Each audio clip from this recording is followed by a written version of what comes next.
Olá a todos e todas, sejam bem-vindos à quarta edição da Semana Empresarial da FEA Ribeirão Preto USP, a CFEA Ribeirão Preto.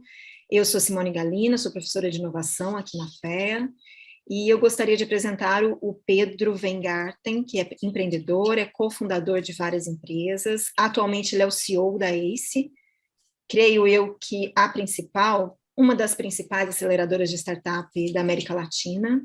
Ele também é autor de alguns best-sellers, como A Estratégia da Inovação Radical, Transformação Radical. Pedro também é palestrante, é professor do MBA da ISPM e é conselheiro de empresas de tecnologia de diversos portos aqui no Brasil. O tema da palestra dele é Inovação e Novos Negócios. E eu quero agradecê-lo, Pedro, imensamente por ter aceito o convite e por contribuir aqui, certamente, com seus conhecimentos na quarta CFEA Ribeirão Preto. A palavra é sua. Opa, muito obrigado pelo convite, é um prazer estar aqui. Poxa, gosto muito de colaborar com a vida acadêmica, né? Sinto falta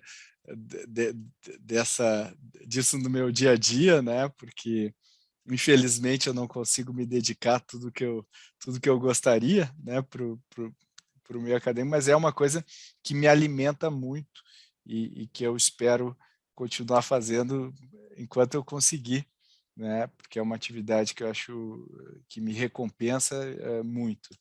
E eu preparei para vocês uma apresentação aqui, e eu vou compartilhar minha tela, que fala um pouco sobre isso que a gente está vivendo hoje no mundo e resumindo alguns conceitos aqui para depois a gente conversar. Tenho certeza que a Simone tem alguns questionamentos, algumas provocações, perguntas aí para a gente fazer depois. Então, eu vou tocar aqui, depois a gente conversa. Então, em primeiro lugar, só falando um pouquinho sobre a ACE, né?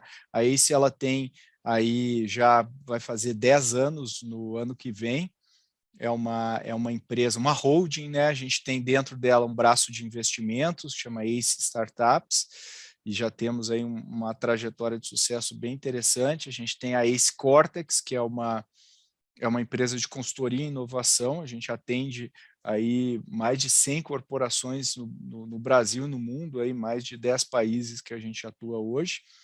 A Future Dojo é uma empresa de educação, né, que a gente tem uma joint venture com a Exame, com o BTG, onde a gente trabalha o profissional do futuro, né, os novos paradigmas aí do profissional, e a gente tem um braço que cria novos negócios, que se chama Estúdio, e é uma coisa relativamente nova, né, embora a gente já tenha bastante tempo aí criado negócios, e enfim.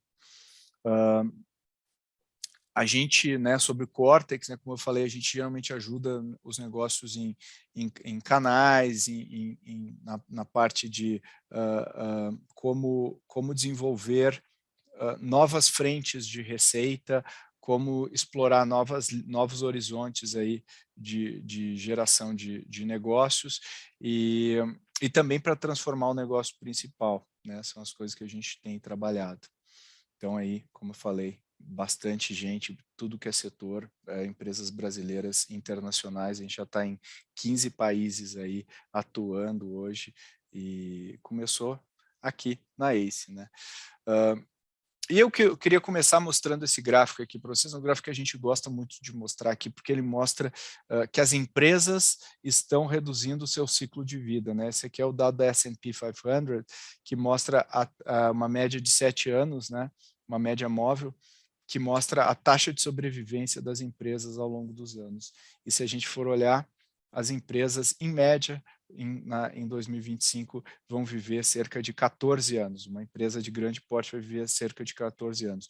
A gente está investindo um monte em inovação no mundo todo, são trilhões e trilhões sendo injetados, tanto em P&D quanto em Venture Capital, e mesmo assim a gente vê isso. Na verdade, esse é um subproduto desses fenômenos que eu vou falar aqui para vocês. Então, por que isso está acontecendo hoje no mercado? Por algumas razões. Primeiro, as barreiras de entrada estão cada vez mais baixas. Hoje qualquer um cria um negócio, essa é a boa notícia. A má notícia é que qualquer um cria um negócio, então todo mundo pode entrar em qualquer setor e concorrer com você. As empresas têm muito mais capacidade para escalar e criar. A gente está vendo muito dinheiro sendo jogado em venture capital. A gente pode até discutir, tem uma bolha, não tem uma bolha, os valuations estão muito altos, não estão. Eu, pessoalmente, acho que estamos numa bolha, não acho que é um estouro da bolha, como a gente viu aí, mas eu acho que vai ter uma regulagem do valuation.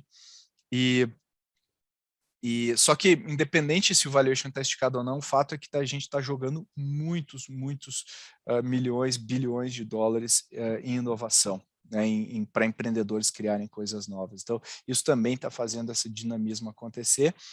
E a gente está vendo várias revoluções simultâneas. Se a gente olhar a última revolução, né, essa revolução que a gente está vivendo começou na década de 70, por aí, e eu acho que ela vai durar mais, sei lá, 100, 200 anos, talvez um pouco mais, e ela vai transformar basicamente a nossa sociedade, transformar em todos os itens, todos os eixos. Se a gente olhar a última revolução antes dessa, foi a Revolução Industrial, a gente tinha algumas inovações, como a máquina a vapor, a organização fabril e tudo mais, e tudo que a gente está vivendo hoje é fruto dessa revolução, há 200 anos atrás. O que a gente está vendo hoje não é 2 ou 3 inovações, são várias inovações, desde genética, passando por inteligência artificial, passando pelo futuro do dinheiro, né, pelas criptomoedas. Quer dizer, a lista é enorme e a gente não consegue prever com o nosso intelecto de hoje o que vai acontecer no futuro.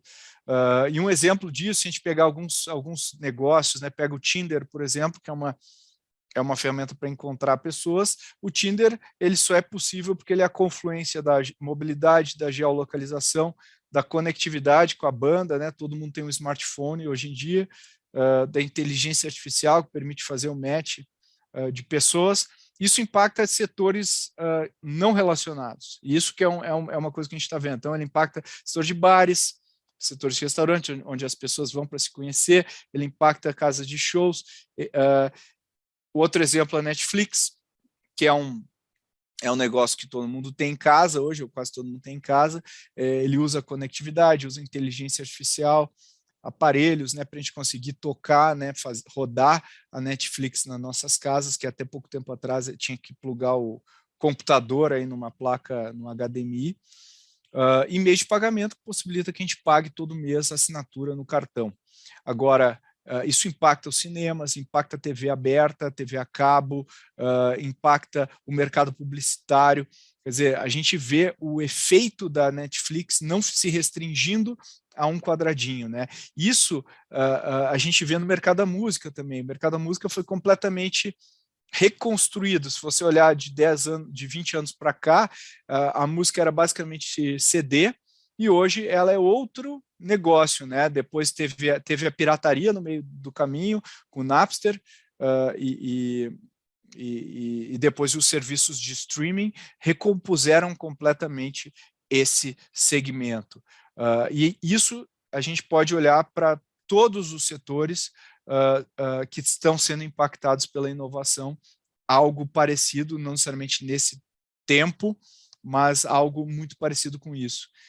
E a concorrência, né, quem são os nossos concorrentes de fato, está ficando cada vez mais difícil de entender. Se a gente olhar esses 3 caras, né, Rappi, iFood e Mercado Livre, quando eles estão falando de entrega de supermercado, os 3 entregam. Né? Quando a gente está falando de pagamento da conta lá no restaurante, na hora que eu acabei de comer, tem os 3 QR Codes. Agora, o Mercado Livre é um marketplace de e-commerce, o iFood ele é especializado em restaurantes, o Rappi também tem restaurantes, ou seja, as empresas deixam de competir em segmentos claramente definidos e começam a competir naquele conceito que o falecido Clayton Christensen, aí, o professor, popularizou, que é o jobs to be done, né? Qual o job que eu estou resolvendo para aquele cliente, e a concorrência está operando muito mais nessa arena. E quando a gente fala de tudo isso, é fácil a gente olhar só para a tecnologia, mas não é a tecnologia que está fazendo isso, né? Vamos lembrar que todo mundo tem acesso às mesmas tecnologias hoje, né? Não tem nenhuma tecnologia que seja cara demais para alguma empresa adotar. É muito pelo contrário, hoje eu consigo comprar qualquer tecnologia do mundo, né? e ela está se tornando cada vez mais barata. A tendência é ela se tornar cada vez mais barata e não mais cara. Então, assim, não é por isso que a gente não é a tecnologia que impede a gente de inovar, é muito mais pessoas do que tecnologia, né?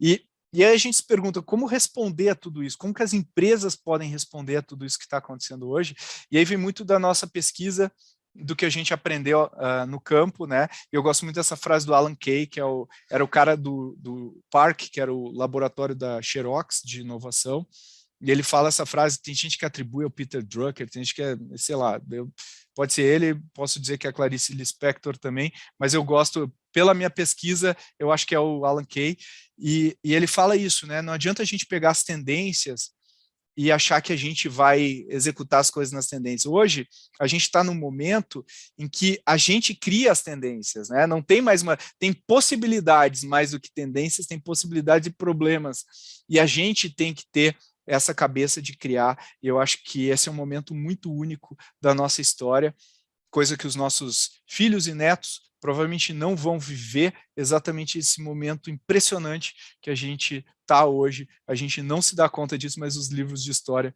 vão falar sobre isso. Hoje a gente está falando de inovação, e na pesquisa que a gente fez para embasar o meu livro, A Estratégia da Inovação Radical, a gente viu que as empresas que mais inovam no mundo, inovam utilizando 6 princípios principais, né, que resumem. Elas não podiam ser mais diferentes umas das outras, em termos culturais e tudo mais, mas algumas coisas são similares, e essas são as que a gente acredita que mais resumem isso, né? A primeira é, inovação é design organizacional. Então, se você quer inovar, não adianta você operar exatamente do mesmo jeito. Quando eu falo de design organizacional, estou me referindo a processos, estou me referindo a incentivos, estou me referindo a pessoas, estou me referindo à liderança. Tudo isso é design organizacional. Ao mesmo tempo, as empresas que mais inovam também gerem o seu dia a dia de uma maneira muito mais ágil. Em vez de eu fazer mega projetos de 2 anos, eu vou fazer projetos muito mais curtos e aprendendo e mudando de caminho à medida que as informações e o aprendizado se apresenta para a gente. Outra coisa é pensar como investidor. As empresas que mais inovam, eu vou explorar bastante isso, elas fazem experimentos, elas experimentam muito.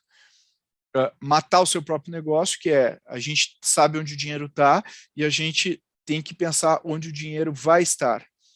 E a maior parte das empresas tem muita dificuldade de agir em relação a onde o dinheiro vai estar. Elas sabem pensar onde o dinheiro vai estar, mas é muito difícil agir, e isso me remete até ao dilema da inovação que o Clayton Christensen criou, que é o que faz uma empresa ser bem-sucedida, também é a mesma armadilha que faz ela não conseguir fazer mais inovações. E, ao mesmo tempo, trabalhar com parceiros para ganhar velocidade, conectar com parceiros para a gente conseguir chegar na mão do cliente mais rápido, o que me leva ao último, que é centralidade no cliente, cliente no centro da equação. As empresas que mais inovam são, como nas palavras da Amazon, obcecadas com o cliente. E aí está tudo nesse livro, né? Incentivo todos a comprarem, tem 2 filhos pequenos, importante aí para a família, não, brincadeira. Esse framework a gente coloca no segundo livro, né, que é uma parte mais operacional. E eu só queria destacar uma coisa nessa figura, ela tem bastante coisa aí dentro, mas é isso aqui, ó. Toda inovação tem que ser subordinada a uma estratégia. A gente tem que entender que a inovação ela é essencialmente tática no negócio, ela não é estratégica no negócio. A gente usa a inovação para chegar onde a gente quer. E existe um gap muito grande na maior parte das empresas por não ter clareza de onde ela vai, né? Então, quando a gente vê a Magalu comprando uma empresinha lá, gastando 5 milhões comprando uma empresa, as ações dela bombam.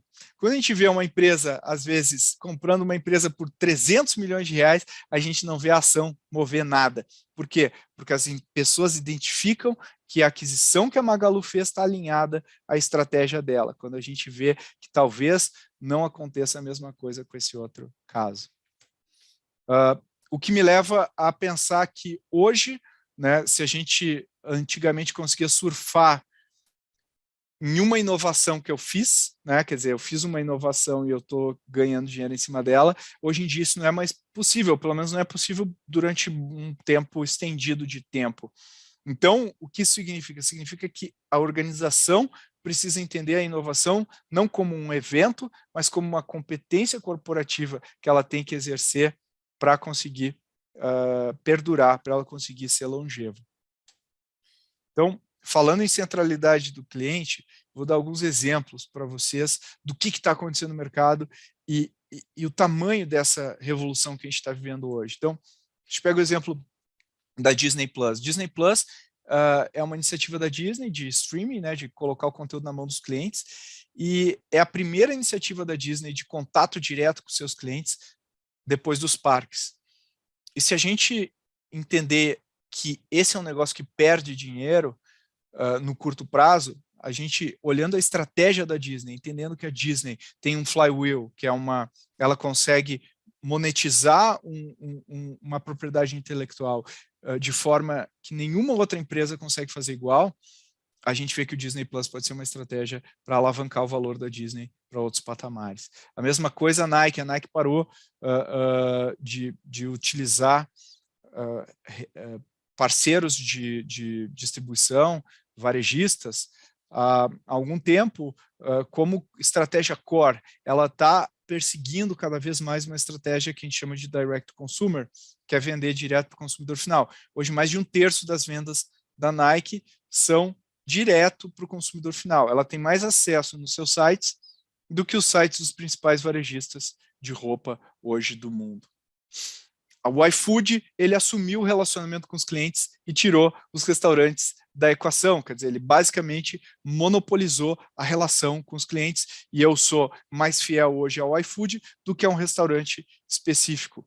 A Tesla, ela eliminou as concessionárias do seu modelo, ela vende direto, tem lojas, né, tem lojas no shopping, e em estados que não permite não usar concessionárias, ela não tem loja, ela vende online. Então, essa lógica é uma lógica que a gente está vendo aqui em todos os negócios. E com o fim da vantagem competitiva sustentável, a gente está vendo o surgimento de novas ferramentas competitivas. Por exemplo, a marca, a sua reputação, a cultura da empresa, o propósito da empresa, a execução da empresa, a qualidade de execução da empresa e o analytics da empresa, a maneira como ela usa dados para retroalimentar toda a sua máquina.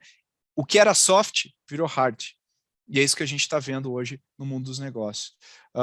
E aí vem a pergunta, por que as empresas tech, esse recorte, né, que a gente pergunta, que diabos é uma empresa tech? Um montador é tech, empresa de software é tech. Na verdade, tech é quase como se fosse um recorte dizendo às empresas que entenderam o que está acontecendo e agiram de acordo. Ou seja, toda empresa pode ser uma empresa tech.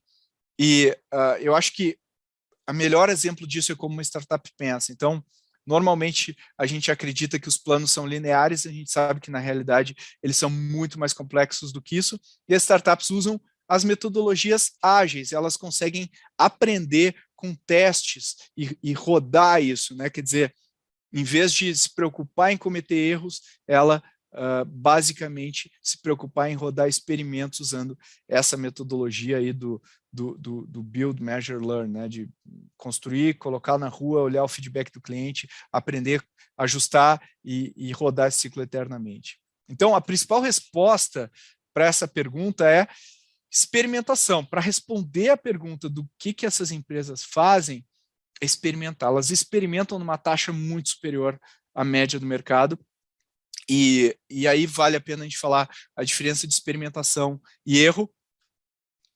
Se eu tenho que mandar um relatório às 10 da manhã e eu não mando, isso é um erro, não deveria ser tolerado.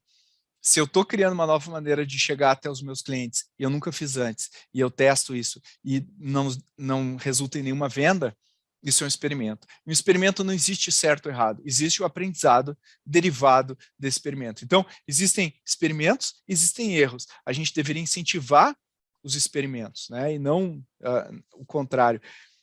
E aí essa frase do Reid Hoffman, que é o CEO do LinkedIn, fundador do LinkedIn, resume muito essa lógica, né, de lançar o produto, colocar, o aprendizado só começa quando o produto está na mão dos clientes. E aí, dentro dos 6 princípios, provavelmente o princípio mais difícil de fazer é matar o seu próprio negócio. Como eu falei antes, as empresas não estão desenhadas para fazer isso, não estão organizadas para fazer isso.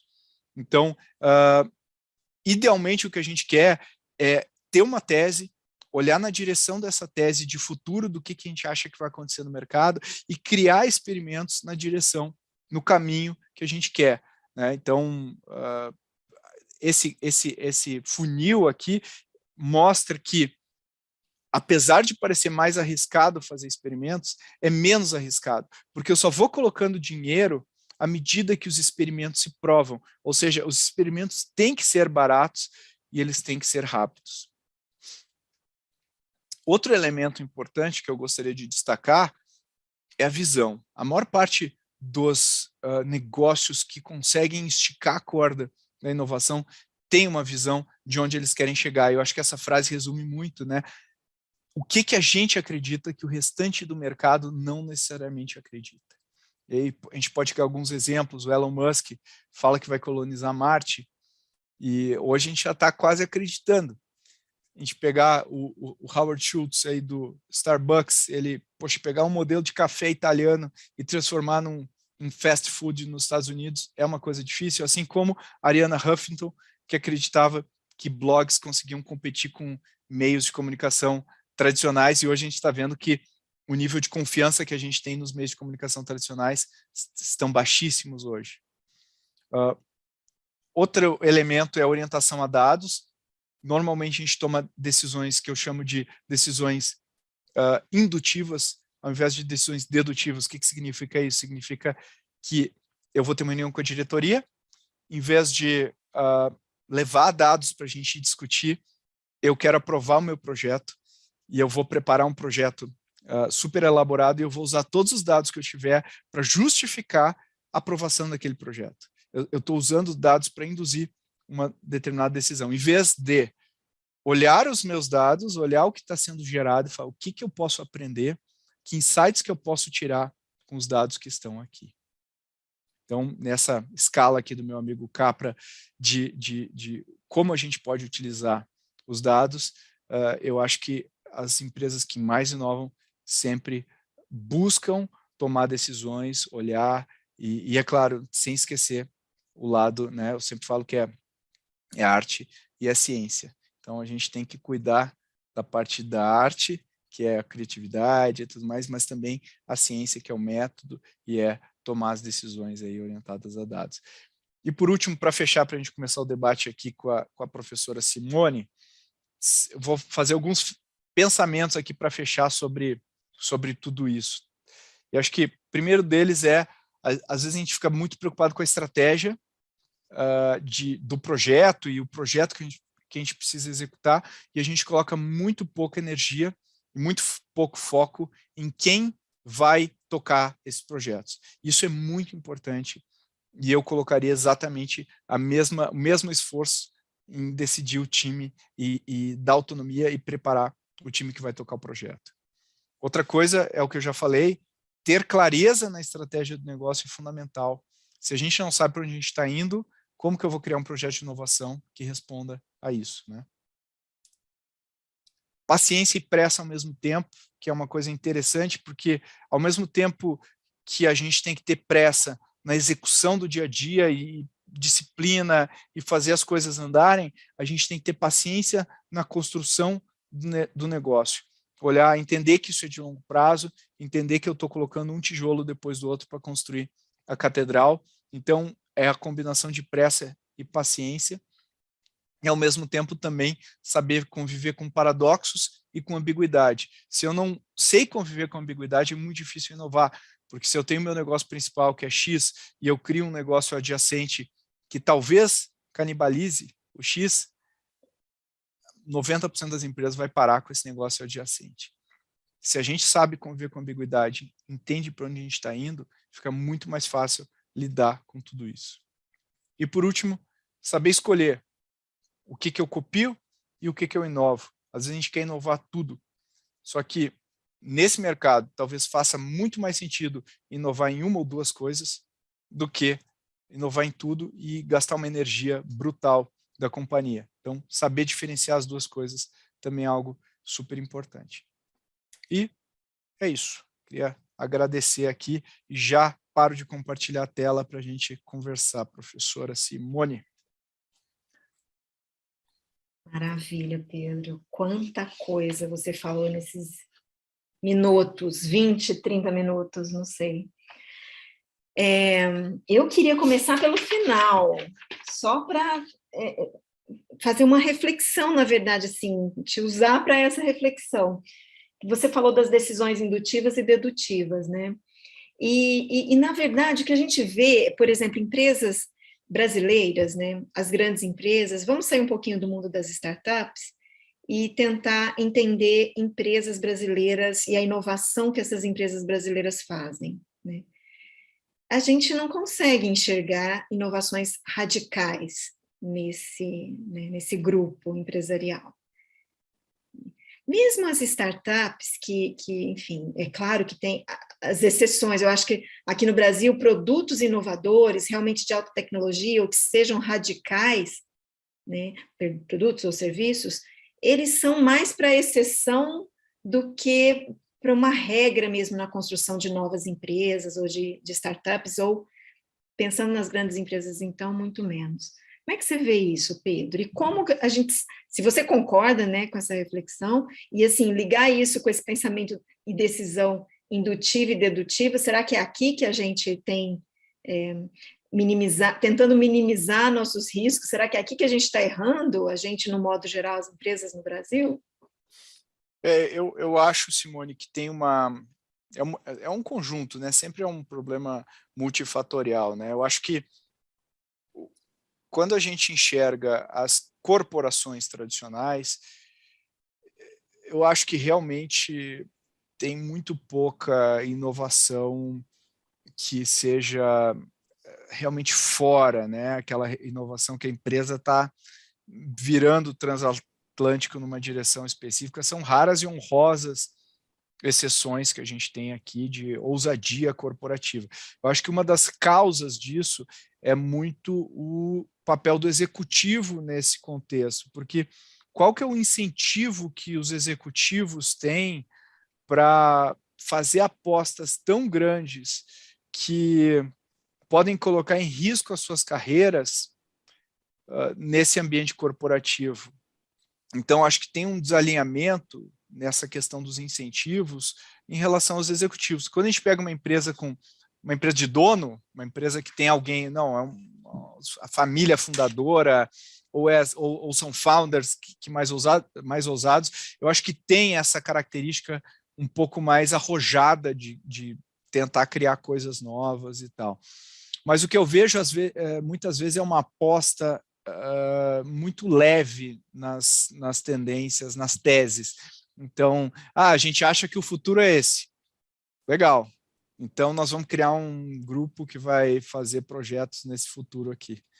Mas o futuro não é tão futuro assim. A gente está falando de 3 anos, a gente tinha que colocar mais investimento, mais recurso, mais atenção, mas não fica. Então, fica uma estratégia pequena, e aí o que acaba acontecendo, os empreendedores do outro lado, os empreendedores brasileiros, agora a gente está vendo, eu gosto de pensar em gerações de empreendedores, agora a gente está vendo uma geração de empreendedores que começou há mais ou menos entre 7 e 10 anos atrás, que agora está entrando num patamar completamente diferente, tipo o Nubank, todos esses caras, o iFood, todos esses caras aí.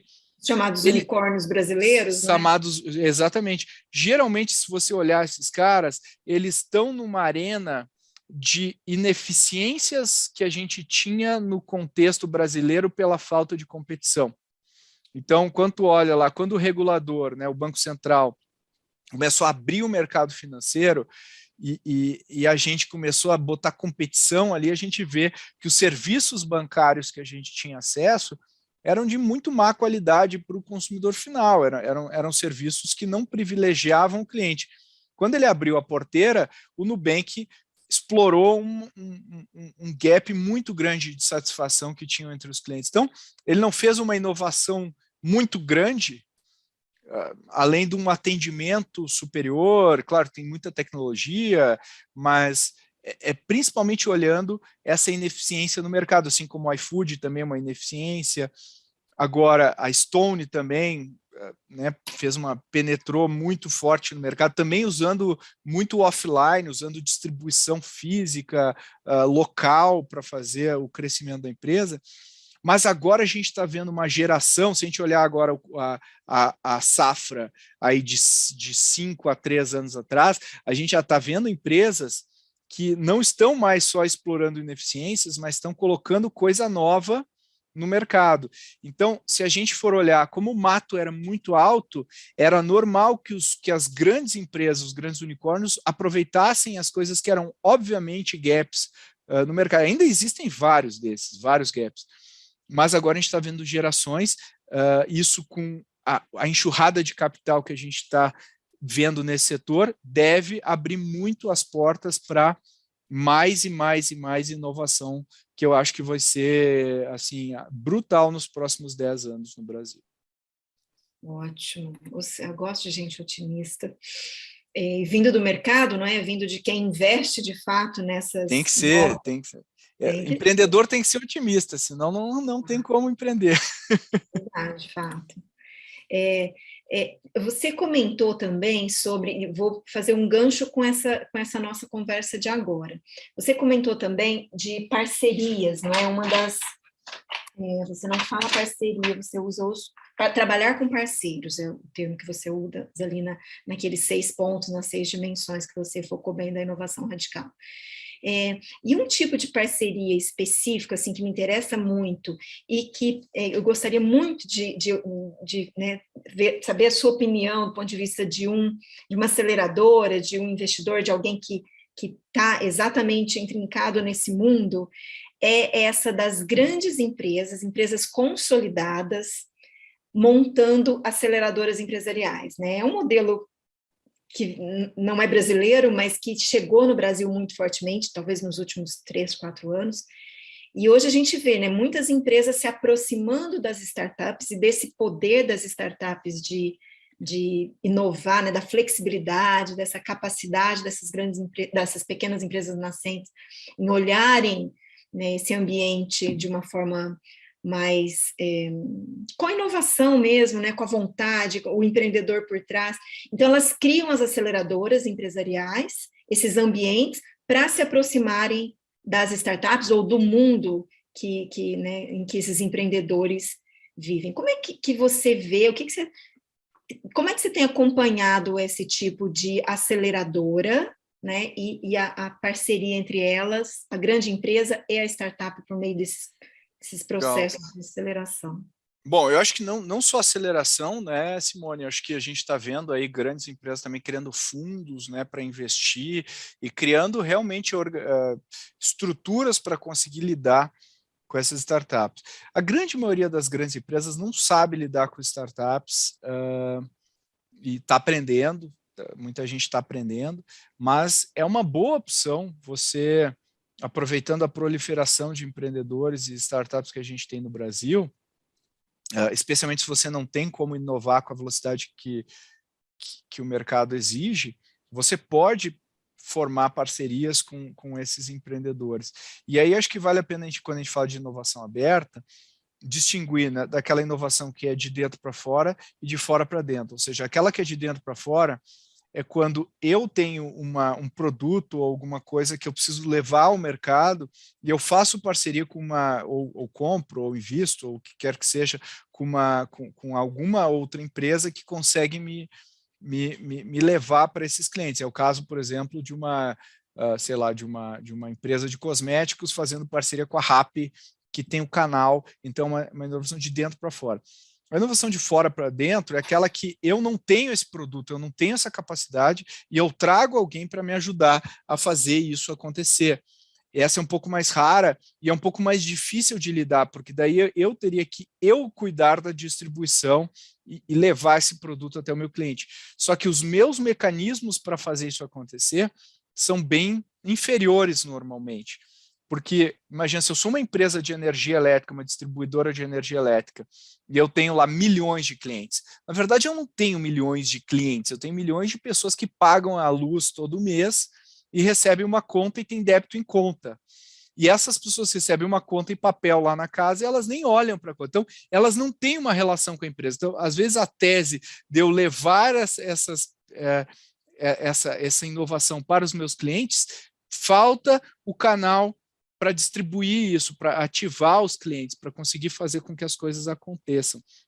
E é um grande desafio para a maior parte das empresas fazer isso acontecer. Eu acho que elas estão evoluindo nessa escala, e algumas estão fazendo isso muito bem, mas são exceções. Por enquanto, a gente está vendo elas aprenderem rapidamente que essa é uma alternativa muito boa. Uhum. E além dos fundos, né, essas aceleradoras próprias, então, grandes empresas, poderia enumerar aqui pelo menos uma dezena, assim, facilmente, mas, que estão criando esses ambientes, né, esses espaços físicos até, né, para que as startups entrem, né. Cada uma tem o seu modelo, que a gente chama de aceleração, mas de acompanhamento. Você vê, então, esse modelo como um modelo promissor, de fato? Assim, do ponto de vista tanto do empreendedor quanto da grande empresa, né? A gente está falando muito da grande empresa, mas do empreendedor nosso, aqui, aluno da USP, que está pensando em montar um negócio, ver uma oportunidade, sei lá, de se colocar numa dessas aceleradoras de grande empresa, você vê isso? Eu acho que a aceleradora de grande empresa eu pensaria, né, o que eu tiro disso, né, assim, porque eu acho que programas que talvez me conectem com a empresa sejam, a gente tem que pensar o que faz sentido. Eu vou te dar um exemplo prático. A gente criou um programa que não é nem um programa de aceleração, um programa que a gente chama de potencialização, junto com o BTG Pactual, que chama Boost Lab. É um programa que já entra no 5º ano dele. É um programa que trabalha com empresas já muito mais maduras do que as iniciantes e funciona muito bem para os objetivos de negócio do BTG, para as startups que fazem negócios, várias receberam investimento, várias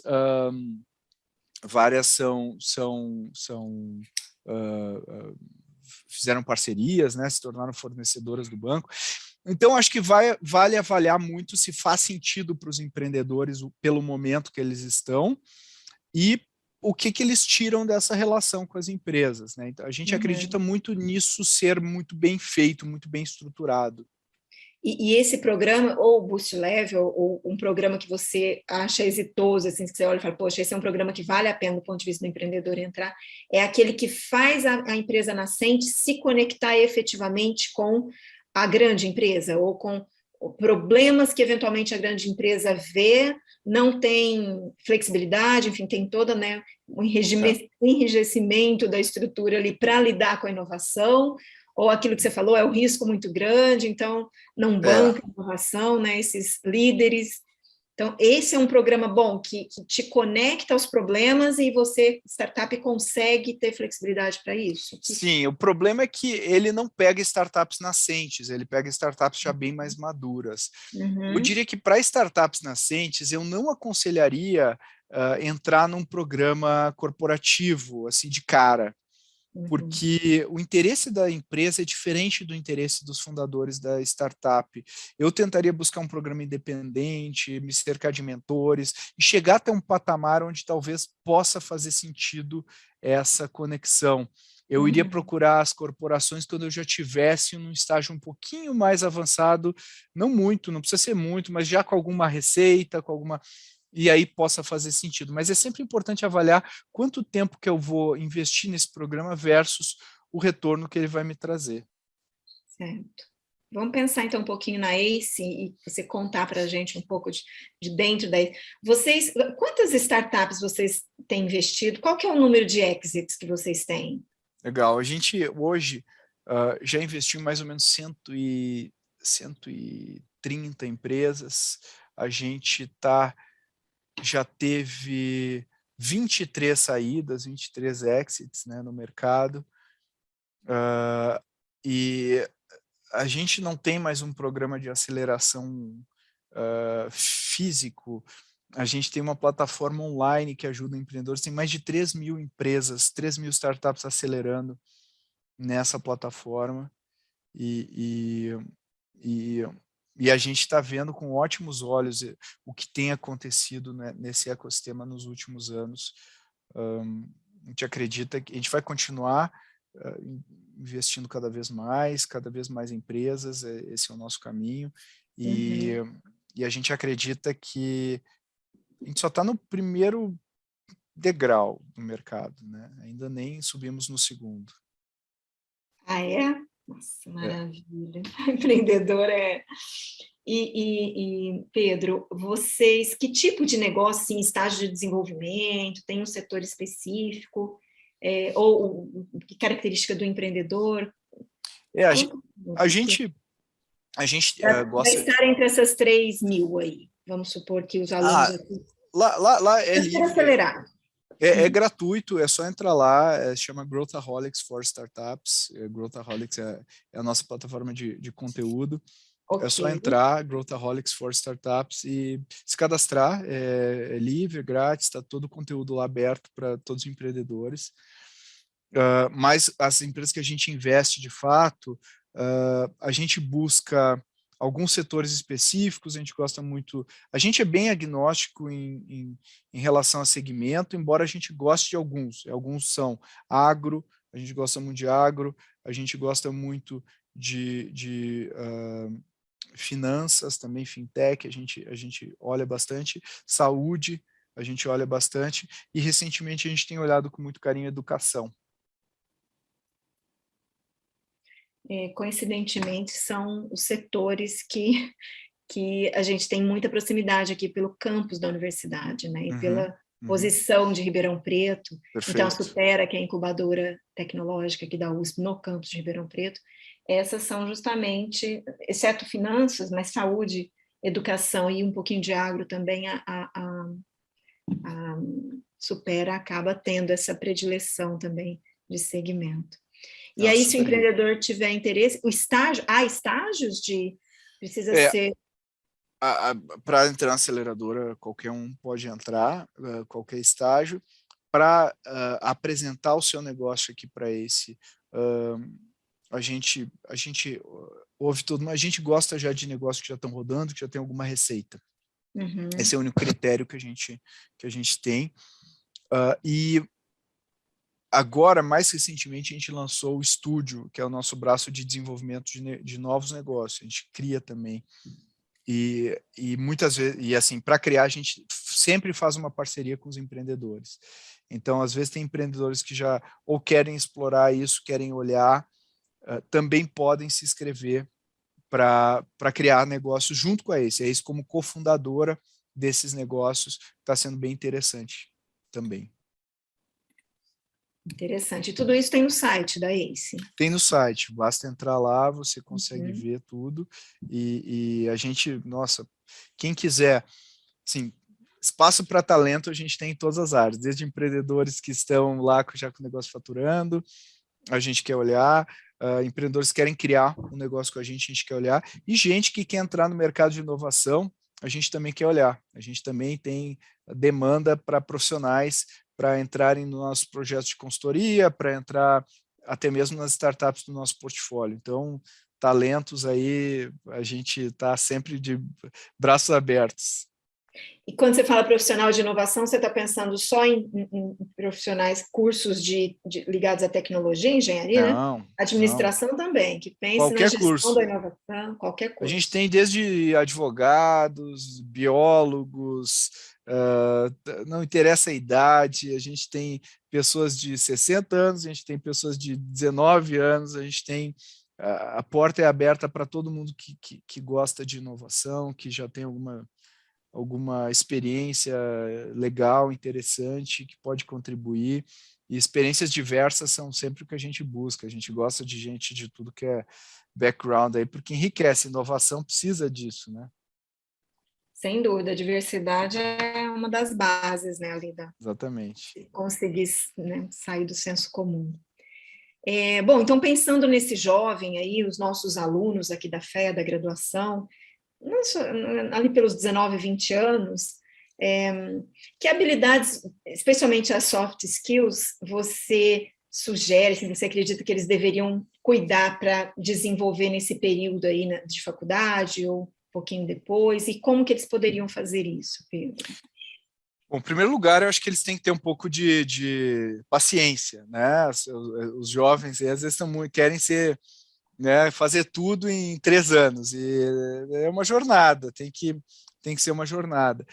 Mas eu acho que os skills são principalmente capacidade de aprender muito rápido, conseguir pegar um conceito novo e aprender muito rápido, capacidade de executar as coisas, treinar a execução, saber colocar um projeto no ar, projeto do início ao fim, saber se comunicar muito bem, saber falar, saber se comunicar, saber escrever, isso é fundamental. E eu acho que esses jovens deveriam treinar e se expor em situações onde eles tenham que exercer liderança, eles tenham que liderar.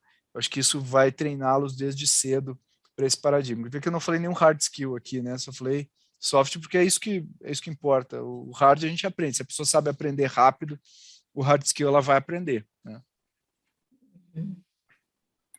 Ótimo. Eu assisti uma palestra sua em que você se define como Pedro empreendedor, e você fala que é competitivo, razão, e você também se define como o Pedro educador, que é mais coração, é sonhador. Como que um lado, né, o lado empreendedor potencializa o educador e vice-versa? Como é que você consegue aí manobrar os dois chapéus, tirar e pôr?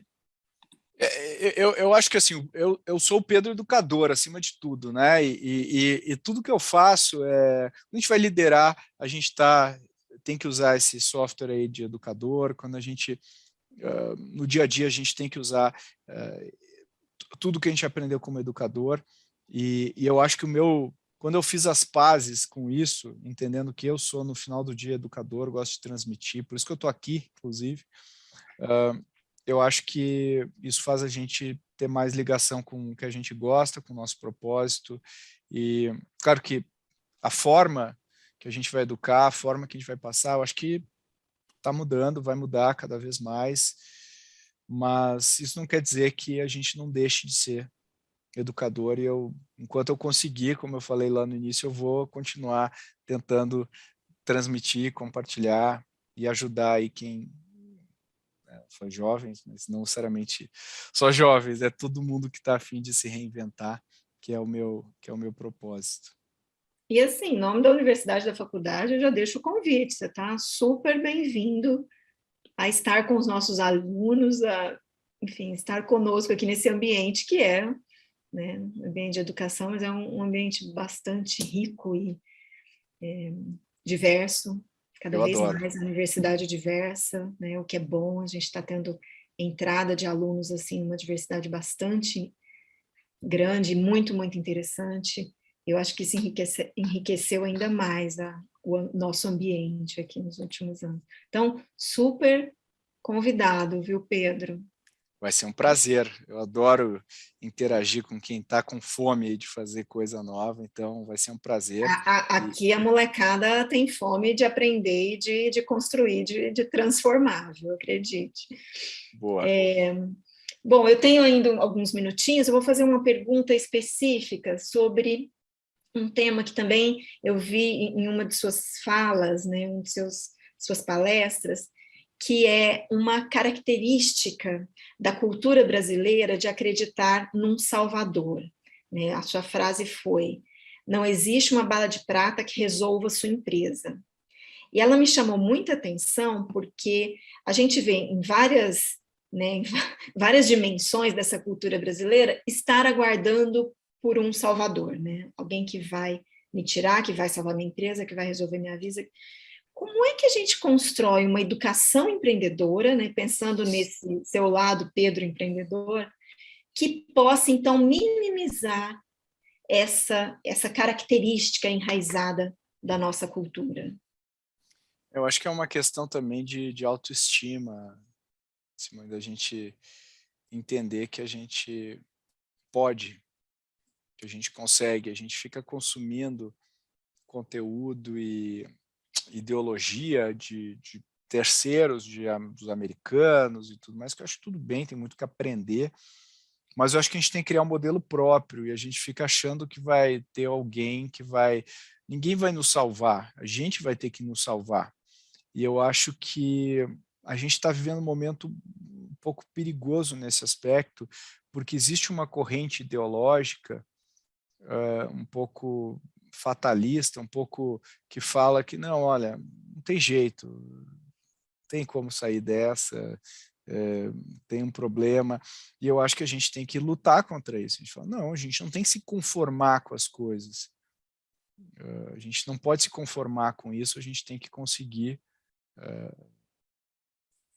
mudar, e não precisa todo mundo mudar, a gente precisa de alguns agentes que estejam dispostos a correr risco, seja isso que signifique, né? O meu conceito de risco é bem diferente do que a média, e eu acho que tem essa abertura para criar o novo e não necessariamente copiar.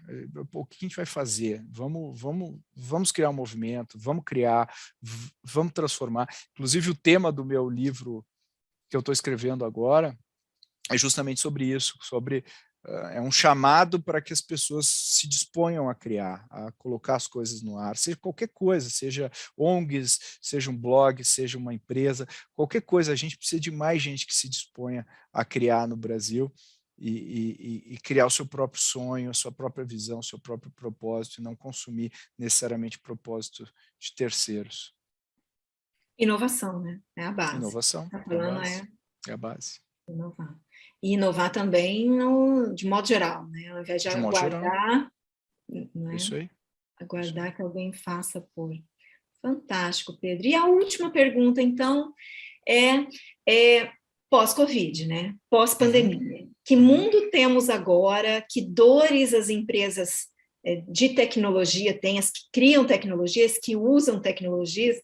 Pode dar um spoiler aí desse futuro que estamos criando? Eu acho que assim, a dor maior, assim, independente do Covid, a dor maior agora que a gente tem é talento, é formação de gente para atender a demanda que a gente vai ter de gente capacitada para tocar, né, liderar essas frentes e operar essas frentes que a gente está falando aqui, que a gente falou ao longo de toda essa conversa.